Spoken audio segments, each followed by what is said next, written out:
Hello and good morning, British and American culture students. That's another quiz in the books. As I've said many times, this technology stuff is a little bit stressful.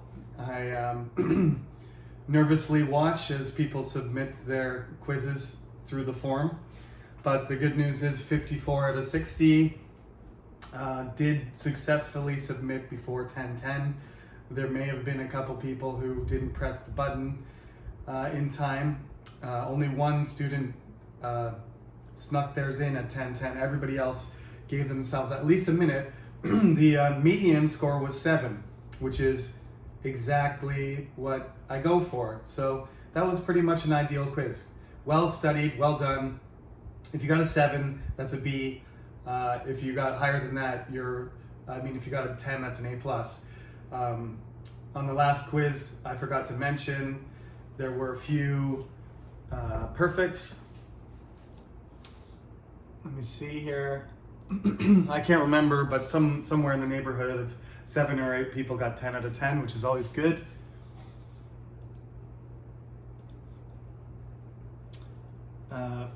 Four people got 10 on this quiz.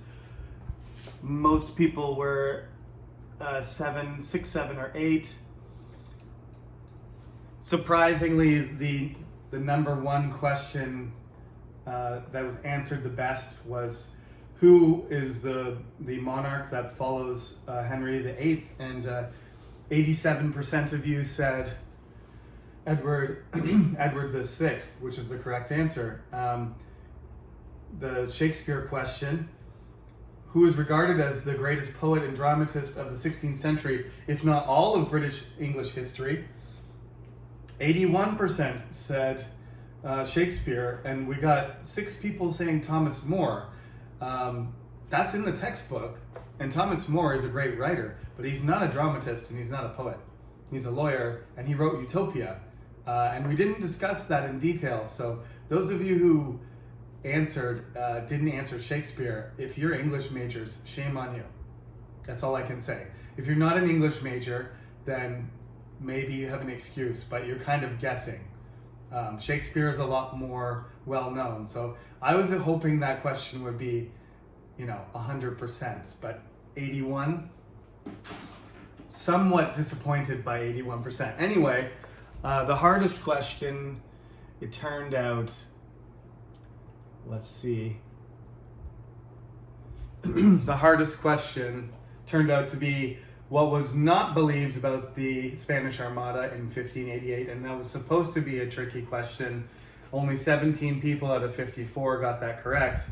And then the next one was, why did Henry VIII want to divorce Queen Catherine of Aragon? Only 23 people, less than half, got those questions right. Those were the hardest questions. The answer to the divorce question was all of those 4 answers were right. There were all reasons for him to do that. It wasn't simply because he wanted a son. It wasn't simply because he wanted money or power. It was all of those things. What was not believed about the Spanish Armada? That the English army, the army means not the navy. The army means the soldiers that, with the guns, who are supposed to stand there and fight against the Spanish army. The English navy was better, the ships. The army was tiny and not well trained. If the Spanish army landed on England, they were going to get destroyed. So the answer there was, what was not believed, that the English army was stronger than the Spanish. That was the correct answer. Because you had to choose no. What's not the answer, right?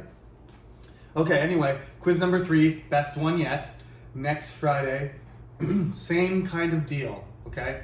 Log in, 10 o'clock. The only difference is, this is like a super quiz, right? There's going to be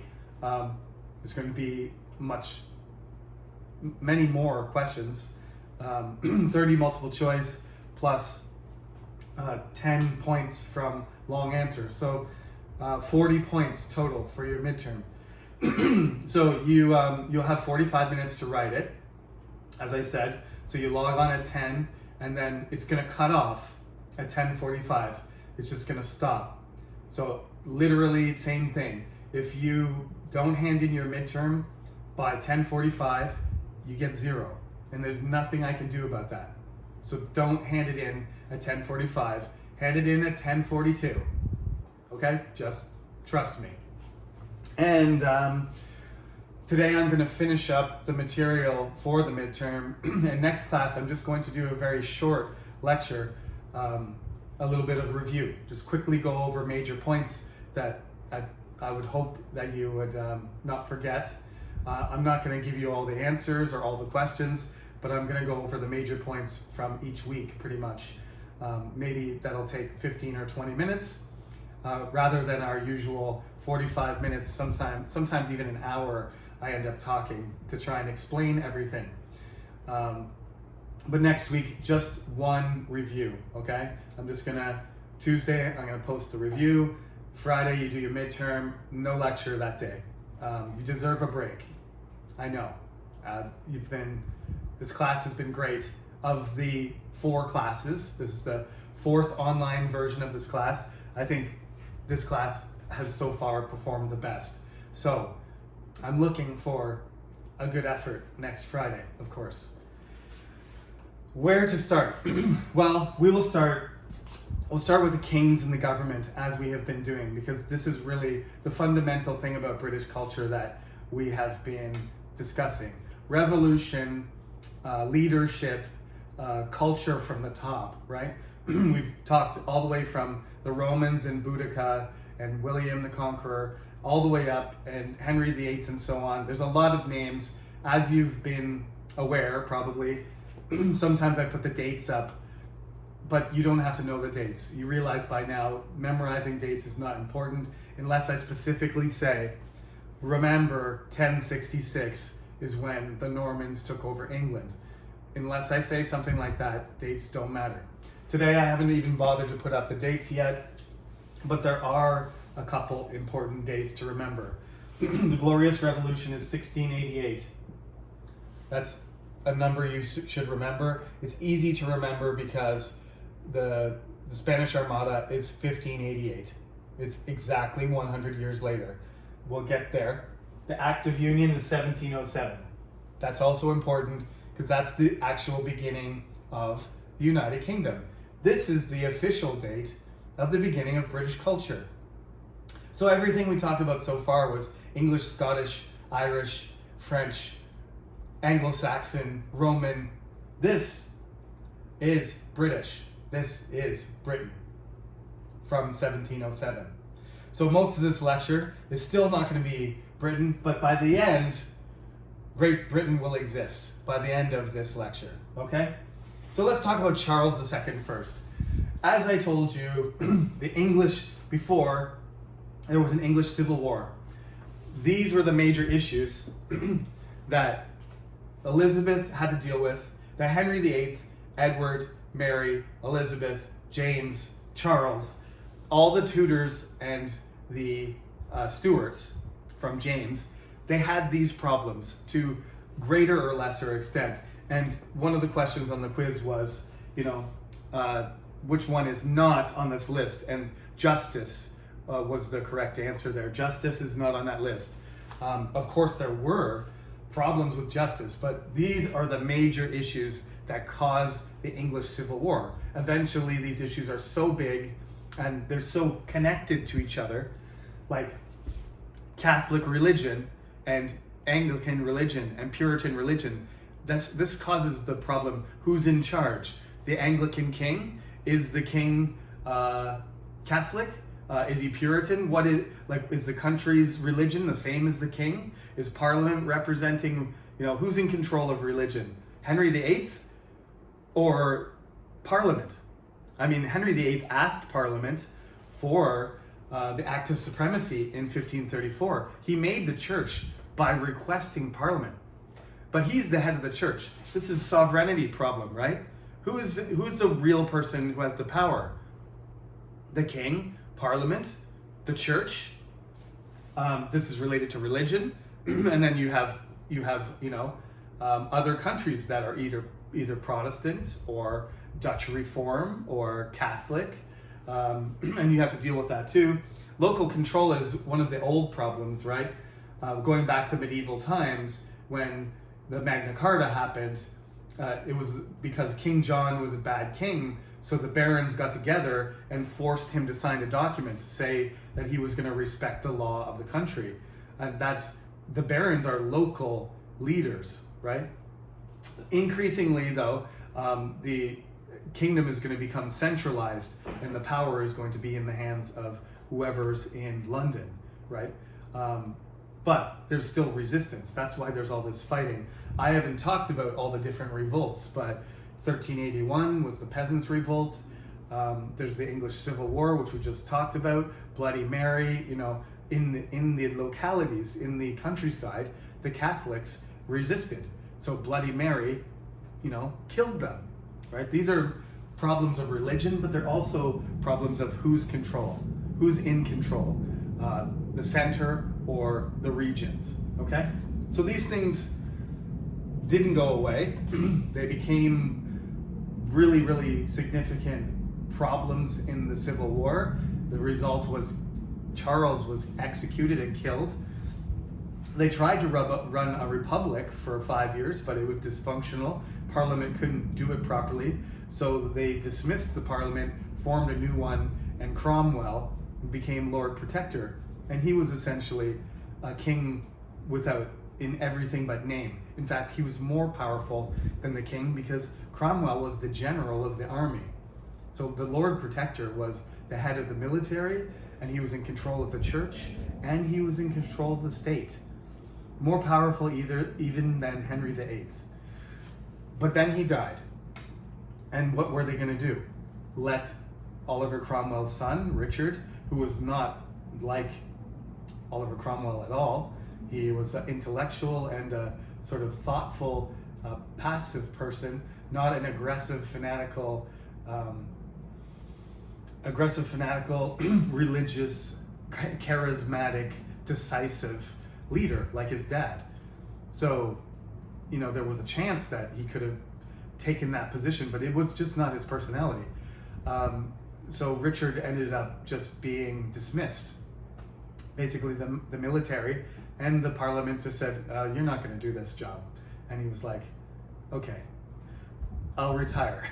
It's a really interesting story because usually when somebody says, the son of a king or, the son of a authoritarian figure, a Lord Protector, a dictator, somebody like Kim Jong-il, if they decide not to do it or they're not able to do it, they're not strong enough, they get killed. But Richard Cromwell was not killed. They just said, okay, you're going to retire. And he said, all right. And they put him in the countryside with a pension, so he got a salary, and he lived there for like 50 more years. Only in England would a revolution or change in government involve people retiring and living peacefully in the countryside. Not only in England, but it's very rare that somebody just doesn't get killed because of who their father was or their potential for revolution at any time. You got to get rid of those people. But Richard Cromwell just retired peacefully and he disappeared from history. So who's going to be in charge of the government? Well, ironically, after all that experience, the upper class and the people in control of the state in England, the aristocrats especially, but the regular people as well, they're pretty sick of everybody trying to kill each other. The English Civil War was, by proportion, the deadliest war in English history. World War I even won't take as many lives proportionately, which means that 10%, 20% of the population over several decades is gone. There's brothers and sisters and cousins and uncles and fathers all dead, all gone. And although everybody feels pretty strongly about religious things and about the king and so on, there's still strong feelings. There's also this exhaustion that they don't want to fight anymore. It's one of the worst periods in English history. And Cromwell actually does a great job of government and stabilizes the country. but they don't want, it's very repressive. It's very repressive. He's a Puritan. He runs the country well, but it's very expensive, and to a certain extent, it's repressive. Cromwell tries to cancel Christmas because another question on quiz 3 was Puritans.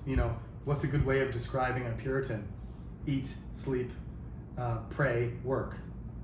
They don't have they're killjoys. What we call a killjoy. They want to kill joy. They don't want to have any fun. So literally, like, they tried to cancel holidays and festivals and drinking and fun and dancing. Dancing wasn't allowed. Like, all these things that people, what if we didn't have holidays? What if we didn't have dancing and festivals and costumes and decorations and drinking and food? What if we didn't have that? Life would be horrible. I mean, what's the point of just working all the time if you never get a break and you never get a reward and you never get to indulge yourself at all?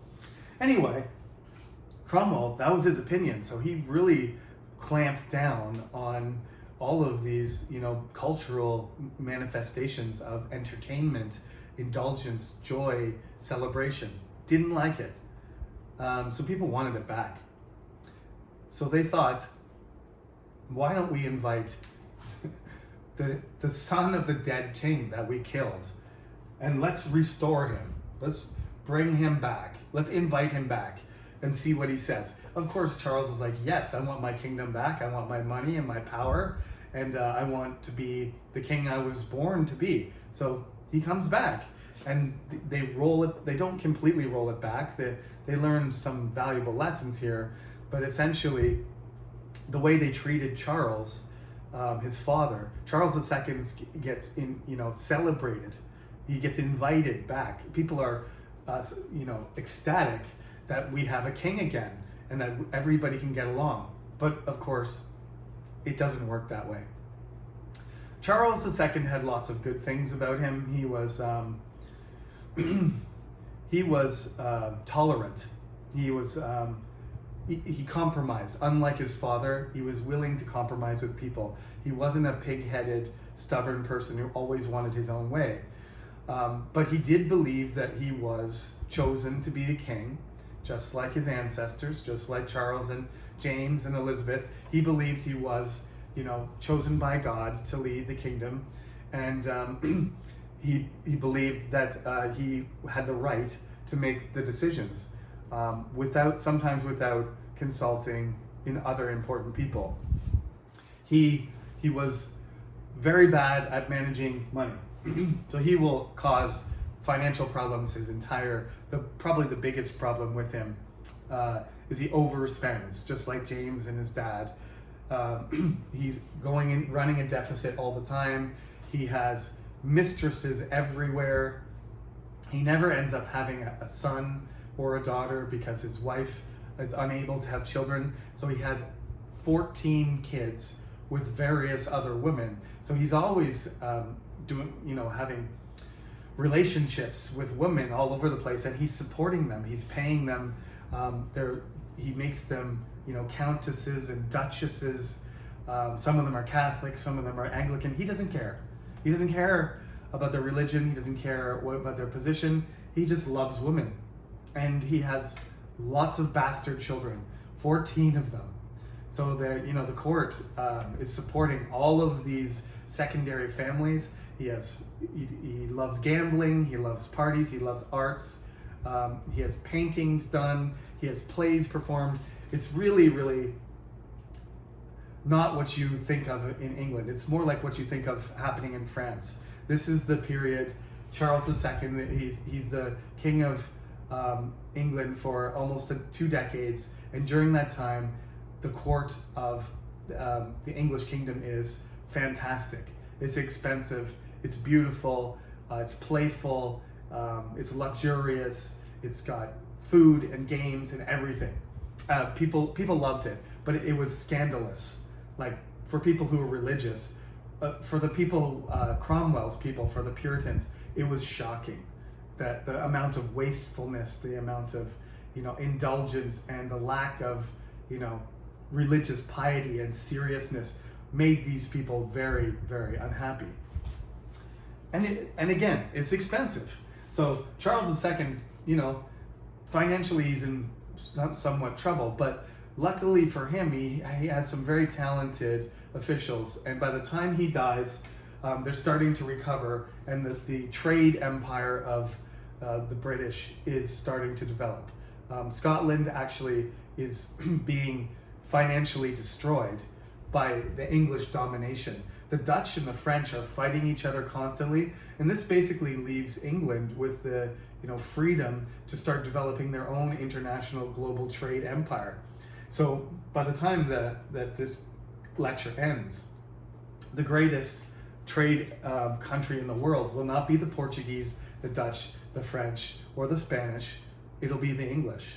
And they will actually compete also with the Scottish and sort of prevent them from being financially solvent. And that's one of the reasons that the Scottish kingdom joins with the English, is because they're broke.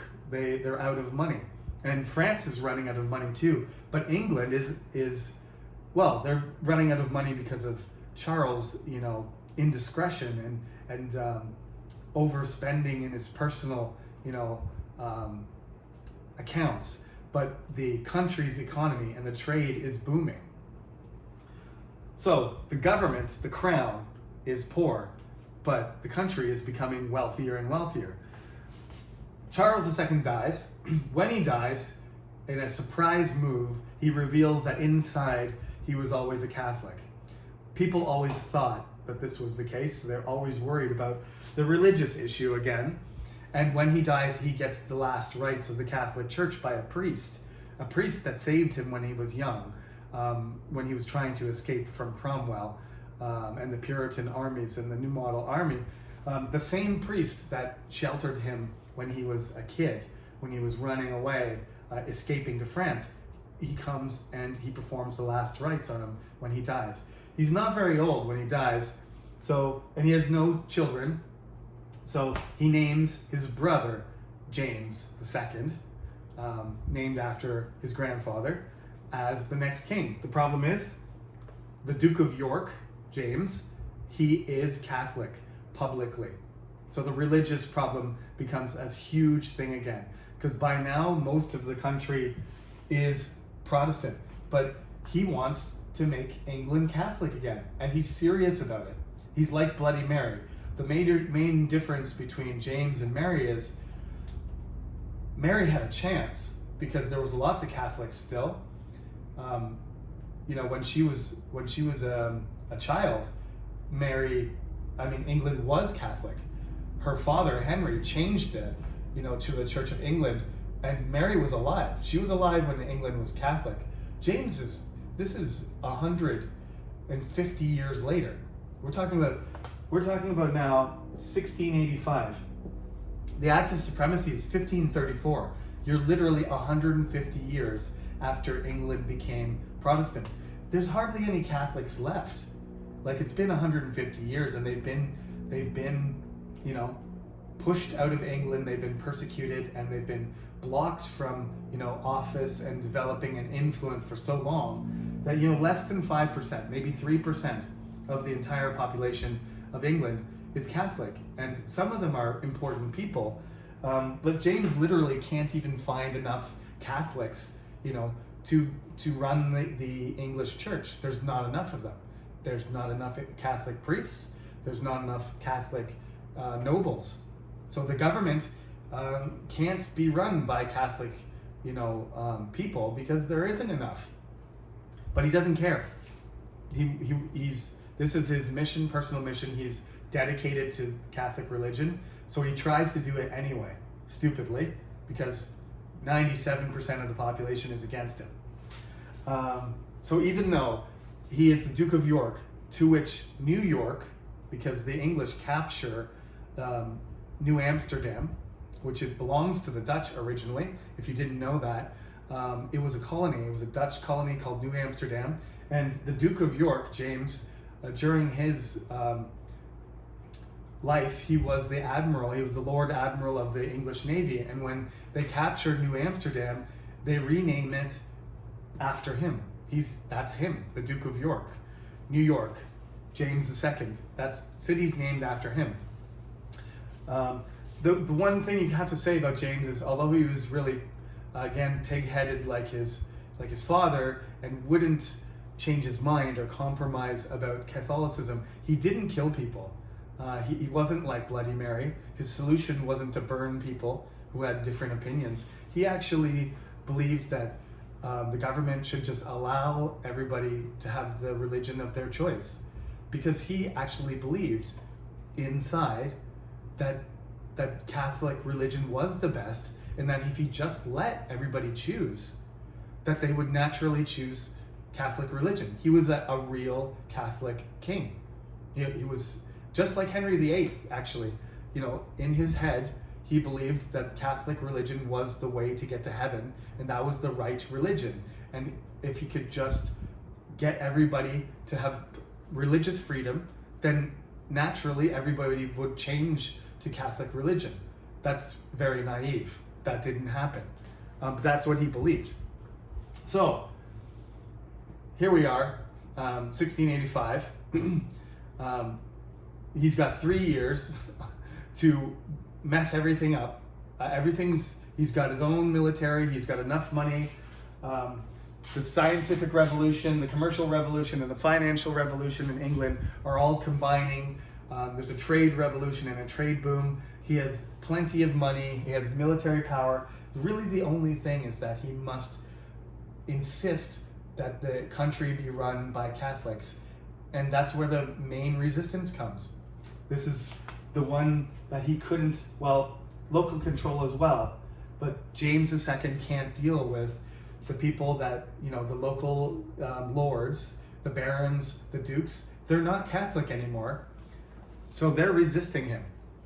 Anyway, otherwise he has control, he has sovereign power, he has the financial stability, militarily he's in control. It's just really this religious issue that becomes a problem. It becomes so big of an issue that this group of people called the Immortal Seven, but some important English nobles who are, some of them are kind of like Puritans. They're what we call now dissenters, because they're not Anglican or Catholic. They're Protestant, but the Puritans have kind of dispersed into different types. So you have the dissenters and the Anglicans, and they're, like I said, 95% of the population. They get together and they say, we can't deal with King James trying to destroy the English church. Our religious, it's our national church. It's a part of our state and our society. So they invite William III, who's not William III yet, he's William of Orange. They invite him. He is the Dutch stadtholder, the leader of the Netherlands, and he's Protestant, and he's married to James's daughter. It's another Mary, so I'll just call it, I don't know if I want to call her Queen Mary, but Bloody Mary. There's Mary Queen of Scots. James's second wife is Mary Beatrice. There's just Marys everywhere. But anyway, his first daughter is Mary. And Mary is married to William in the Netherlands. So she is directly in line, because he has no children. But then James has a son who's named James as well. So James III is waiting. So this Catholic guy, when he dies, his son is going to be the next king. And then we'll have another Catholic king. So people can't wait. They're going to wait for James II to die, but once he has a son, and it looks like after he dies, there's going to be another Catholic king to deal with, they decide that they have to do something. And the decision is inviting William to invade England. So although I said in 1066 that was the last time that England was successfully invaded, it actually gets invaded multiple times again, but this time it's more of not a real invasion. It's not a conquering, it's not a conquest. William has a big military, has a big army. He puts them on ships and he sails them from the Netherlands, and there's English and Germans and Dutch and various Protestants. They're coming across to save England from the Catholic, Pope and the Catholic King James. So they have a mission, and they're going to fight, James's English army. But what happens when they come across and they sail in 1688 is the wind, which is always a problem in the English Channel. The wind blows down the channel and prevents James's navy. The English navy is more powerful than the Dutch navy. It prevents them from sailing up the channel to fight against William. So he's able to land without fighting unlike the Spanish Armada, he's able to land his army and get off the ships. And when does he land? 1688, 100 years after the Spanish Armada. And what day is it? November 5th. November 5th, remember, was the day that the Catholics tried to blow up Parliament, and Guy Fawkes, was discovered just in time before he was going to kill, all the Protestants in England. November, it's like a magic number. It doesn't even make sense. People look at it and they're like, oh my God, it's exactly 100 years ago, and it's the exact same day. This is God must be a Protestant Englishman. God is with us. And, the soldiers and James himself also look at it like a Protestant wind, that God sent the wind and prevented them from fighting. So they're ready to fight. Like, still, James has the advantage in numbers. He has a bigger army, but William's army is better trained. They have more experience. He has a better quality army. But still, James can fight him, especially right away. Just attack him right away. But he hesitates. We don't really know exactly why.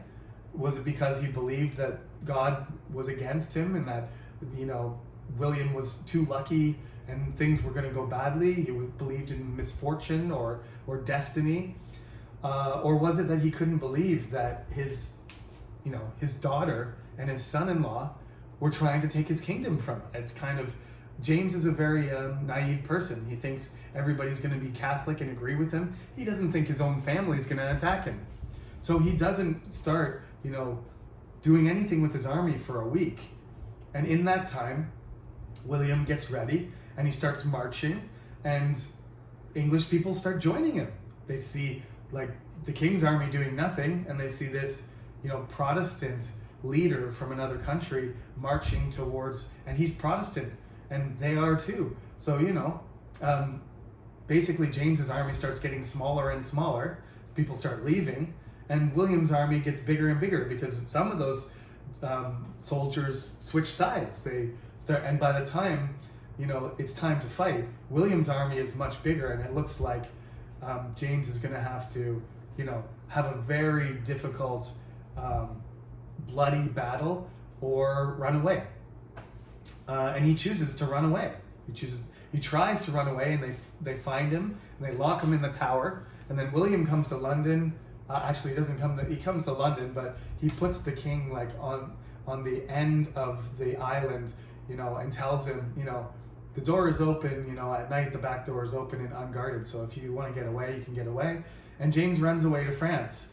And then, at any time he could have refused and said, I'm the real king, you're going to have to kill me, or we're going to have a battle or something. But he does show that he doesn't have the commitment of his father, who died, rather than give up his power. He runs away, and he also thinks that England needs him. He thinks that he's important. So when he leaves, he thinks that the country is going to fall apart, but it doesn't. Instead, they crown William the king and his wife Mary the queen as co-rulers. And this is important too, because Mary was very popular, and they wanted an English leader. They didn't want this Dutch guy. Even though he's Protestant, he's a different kind of Dutch. He's more like a Puritan. He's Dutch Reform. They didn't want him to be the king by himself. So they have the coronation ceremony. They're crowned together, but the administrative power is given to William, because William doesn't want to work through his wife, just like King Philip of Spain didn't want to stay around when Bloody Mary I, had the power. So the power is invested in him, but they're co-rulers. And Mary is just very attractive person. Very, she's pretty. She's outgoing. She's friendly. She's sociable. She's intelligent. She's just like, an Elizabeth. She's just like Queen Elizabeth. Sometimes historians compare William's wife to Princess Diana. And William loves her completely, but they don't have any children. So that's a problem. But they kind of balance each other. William is the warrior, military, religious, serious, hardworking guy, and she's the lovely, coordinator, socializer, organizer, popular one. And when she dies first, and there's a massive funeral and outpouring of grief. William is destroyed by it. He loved his wife deeply, was very dedicated to her, but the whole country, just like when Princess Diana died, she was just such a charismatic, lovely individual who was always, caring about people and seen in public,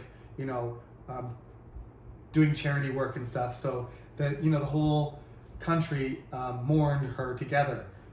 That's what Queen Mary was like. Let's go back. This is called the Glorious Revolution, this invasion that William accomplishes. What's important about this is that they get rid of the king. Parliament gets rid of the king, and they choose William, and they make a king. So who's sovereign? Who's sovereign now? Parliament. Parliament chooses the king. Even if the king has power, Parliament now believes, and the country now believes, that Parliament has the ability to remove kings that they don't want and replace them. Not only did they kill a king, the grandfather of the current, queen. Not only did they kill and remove and replace him, and then recall his son, but they also deposed his other son, and now have replaced him with a Protestant king because they didn't want a Catholic one. So increasingly, seems like Parliament has the power, to choose the king, even if the king has individual powers once he's chosen. He doesn't just get to change things without Parliament's approval. So ultimately, the power is now shifted towards Parliament. So we can say that the Glorious Revolution, not only does it result in fixing the religious problem, because now we kicked out the Catholic king who tried to make us Catholic. Now the country's definitely Protestant. No more Catholic-Protestant war. But also the sovereignty problem. Now we're a constitutional monarchy.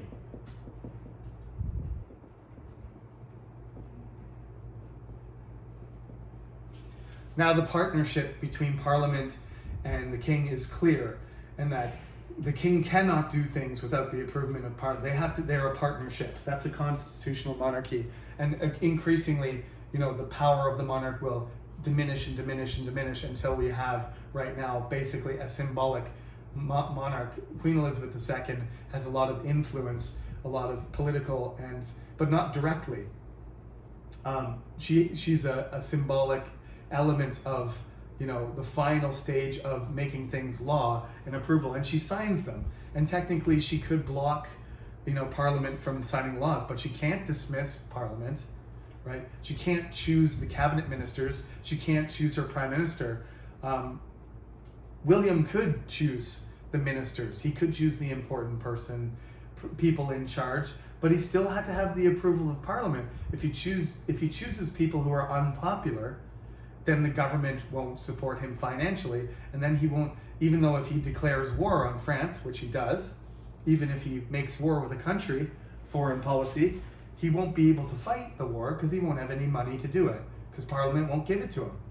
So the limitations on the king have become tight enough that really the king cannot rule without Parliament, as opposed to Charles I, Charles II, and James II, who are still trying to rule absolutely without the approval of Parliament. Now it's required.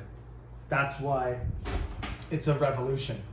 Even though there was no dying or no significant change, it's not an absolute monarchy. It's a revolution because it changes. The Protestant ascendancy is assured. So it's a Protestant revolution in the sense that it's secure. There's no more of this for the last, month almost of our lectures since Henry VIII started, mixing up what religion England was supposed to be. Now it's clearly the Church of England. The Puritans will never have a chance to control English society again. The Church of England is firmly in control. And the power between Parliament and the King is clearly established, a process that they believe started in 1215 in the Magna Carta and continued all the way to 1688. Certain historians look at 1215 as that point, the beginning point, the starting point of the process that concludes in 1688. From 1688 until now, Parliament has met continuously without stopping. So it is, in essence, a continuous, connection from 2021, the democratic, state of the constitutional monarchy started in the continuity can be traced right back there. And the records of debt, the records of management of political office and election and finance, all of these things come back to the 1688 point. Now, some people will say it's not religion, the revolution was not glorious because it celebrates, Anglo-centric Christian imperialism. And that's certainly true. But that's not the main element of the Glorious Revolution. Maybe at the time people would have thought that, but for us, for people living in the 21st century, the thing that's glorious about it, first of all, there was no fighting. Thousands of people didn't die. Hardly anybody, there was a few accidental deaths. There was no battles. It just, the revolution, it was a transformation without resistance and damage and death. That's why it's glorious. I mean, that's the main element of the glory. Of course, some of it, people would say it's because of the Christian element, because of the, victory of the Anglican Church. But primarily it was glorious because it didn't cause massive suffering and death like the English Civil War when they tried to replace the king with a republic and then the protectorate with Oliver Cromwell. There was lots of suffering and death and damage. That was the main problem, was it was so terrible. So this, by comparison, the Glorious Revolution is certainly glorious. And when you compare it to the French Revolution, where people are getting their heads cut off by the hundreds with a killing machine called a guillotine, it also looks glorious compared to that. Okay, so I think we've covered pretty much all this. Queen Anne takes over when William dies, and everybody thinks she's not going to be much of a queen because she's actually overweight and blotchy skin, not very pretty, not like her ancestors, Queen Elizabeth or even Queen Mary or her sister, Queen Mary III, who was married to William. Too many Marys to think of. But anyway, she's nothing like them. She has a disease called gout, and she's not very healthy, and people think she's not that smart. And compared to, Elizabeth and Henry and, Charles II, who could speak 3, 4, 5 languages, were skilled administrators and manipulators and witty, and they wrote their own philosophies. And, Henry VIII wrote his own music and his own, theology, all kinds of amazing intellectual. She wasn't like that. But she was committed, hardworking, caring, organized queen. And it turns out she ends up fighting against Louis XIV, one of the greatest kings in European history, in French history, let alone European history, the Sun King. And they fight a war called the War of the Spanish Succession. And she wins. England wins against France. Not on the ocean, in battles on the continent, in France, in Spain, in Germany. They fight everywhere and they win.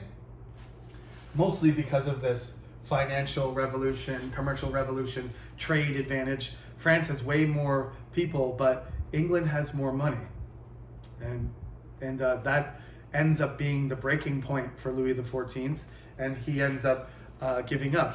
While they're fighting France, they also propose a union and complete this,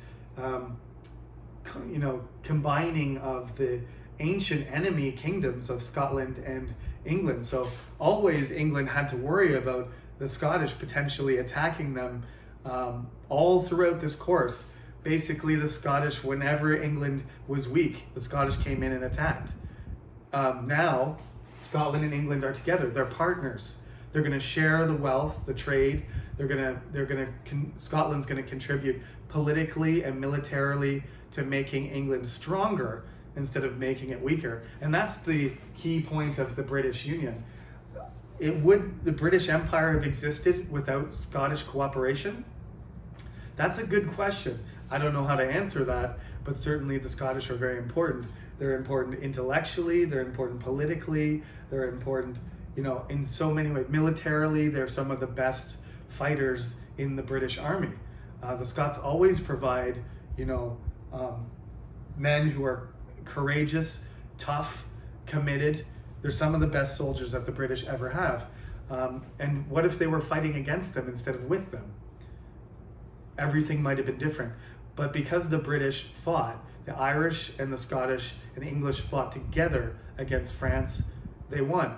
And they're going to keep fighting them. We're going to talk about this again. The French are very involved in all of English history and how America develops too. Okay, I think I told you enough about how the 17th century ends and how Great Britain settles and all of these 5 things get solved by William, by the victory against France, and by Queen Anne, leading the country in a very stable, conservative Anglican way. When she dies, the Parliament will again choose a distant cousin from Germany, the Elector of Hanover, King George I. They will choose him and invite him to become the king, and he will come from Germany and he will become the king. Again, Parliament is sovereign. Anne has no children. William had no children, so Anne becomes the queen. Anne has no children, so now Parliament chooses the king. They want a Protestant king, not a Catholic one, so they choose a distant cousin far away who doesn't even speak English just because he's Protestant. And that's who becomes the next king. So Parliament's in control. This is a full constitutional monarchy. I'm not going to talk about King George.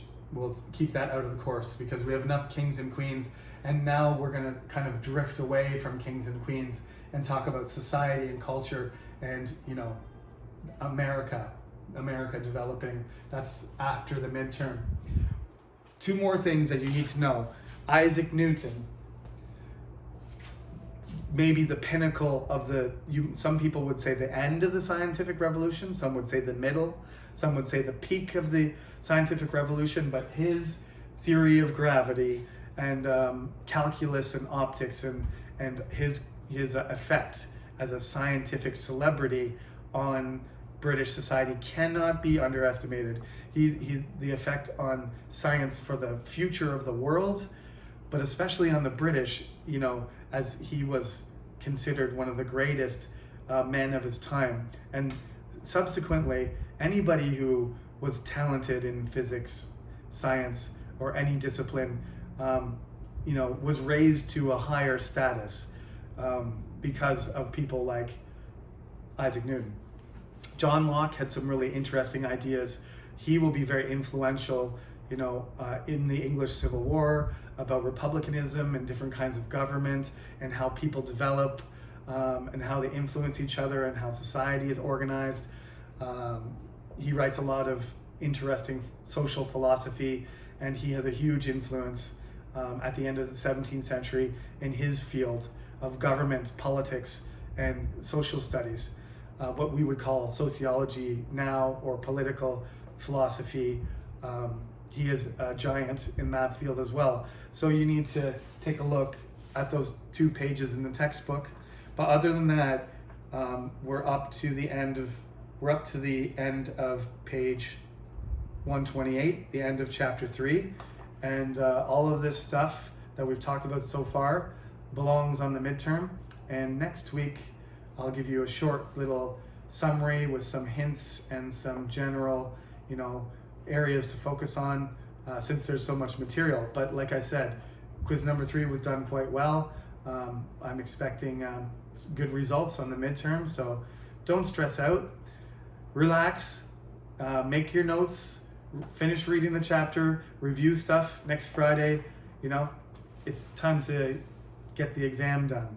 All right? So have yourself a great weekend, and I will see you on Tuesday, and then following the Tuesday review, Friday will be just the exam, just the midterm, no lecture next Friday. Okay, have a good day, take care.